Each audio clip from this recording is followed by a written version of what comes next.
So we're in Clovis, California, just finished installing a Bradford White 40-gallon natural gas water heater. You can see the model number and serial number are right here. You can go to bradfordwhite.com, fill out the documentation, get your warranty going on this, full name, street address, phone number, all that kind of good stuff. And 1 year labor, 6-year parts on that. So anyways, down at the bottom we'll start here. The stand was saturated because the water had flooded. The old one had burst at the control valve, and so the sheetrock was damaged. What we did do is just pull back all the sheetrock, pulled off the OSB, double pieces of OSB oriented strand board off of this, and then 3/4 ply went back on. It's just a little stiffener. So that's your existing stand. You want to leave this open, let this dry out. You can see that where it's still kind of wet, it'll continue to dry because it's not enclosed. And then of course, you know, sheetrock's not included in the repair, but we did you know, get all the wet sheetrock off, hauling it away to the trash for you, get the wet OSB off there, 3/4 plywood. So it's solid, and like I said, it's your original stand. So down at the bottom we have the brand new gas line, like we told you we're going to put on. That's a 1/2 inch OD by 24 inch supply line. That's the original valve. And then of course lower third by code and contract, the adjustable strap. Upper third by code and contract, adjustable strap. We did have a conflict down here, the way that you've got a gas line right here coming out for the water heater. Someone at some point tapped in with a T and ran some piping back over there, and you can see it prohibits the water heater from sitting against the wall. No big deal. So we're up against that because it's so far off the wall down here. We had to cut some blocks. So just a little creative blocking here. We had a little bit of plywood left over, so cut them down, blocked it out about 3 inches, and so now the water heater has something to sit against, which is real nice. So that's good. Strapping's good.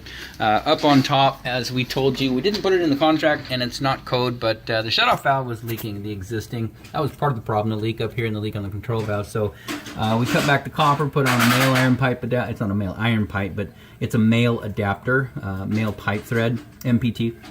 And then of course 3/4 turn, 3/4 turn, 1/4 turn. You can see 1/4 turn off, 1/4 turn on, 1/4 turn, full port ball valve, and then a little brass nipple in there. We don't like to use any iron pipe at all, even though it's cheaper.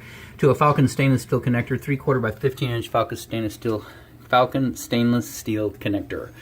These guys are the biggest in the industry. Full 0.725 inside diameter, and so these flow real good. That's all we use. And then down here at the tank, we've had these little couplers we like to use. Sometimes that gasket that sits inside this nut does not seat real well against the heat trap that is integrated into this pipe nipple coming out of the tank.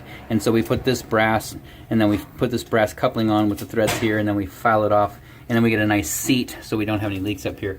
That's the worst thing, is getting water leaking on top of a brand new water heater installation. So that's good. Same thing on the hot side. We cut off the old supply line, male pipe thread adapter there, and then a Falcon stainless steel connector down to here. So that's good. Then draft emitter came with the water heater, but we did get you brand new 3-inch adjustable 90s here, the single wall up there at the top as well, and then of course up into the bucket. Then a brand new piece of pipe, 30-inch piece of 3-inch single wall B vent up to there. And then for fun over here we put a little strap right there, a little copper piece of plumber's tape, just to make sure that thing doesn't pop out of there accidentally. So it's screwed up to the ceiling bucket, so that's good. Last part here, relief valve comes with the water heater, a little 6-inch nipple we installed to a dielectric union, which transitions to copper here. Copper, we took it over to the wall, 90 degree, and then down. Originally built in the home, it was fine to go ahead and dump the relief line on the floor right here, and now code is get it outside of the building, and so we did. So a couple holes right there, drilled out, relief line, it's nice and strapped, a little blocking, and so we're done. Outside of that, this installation is done.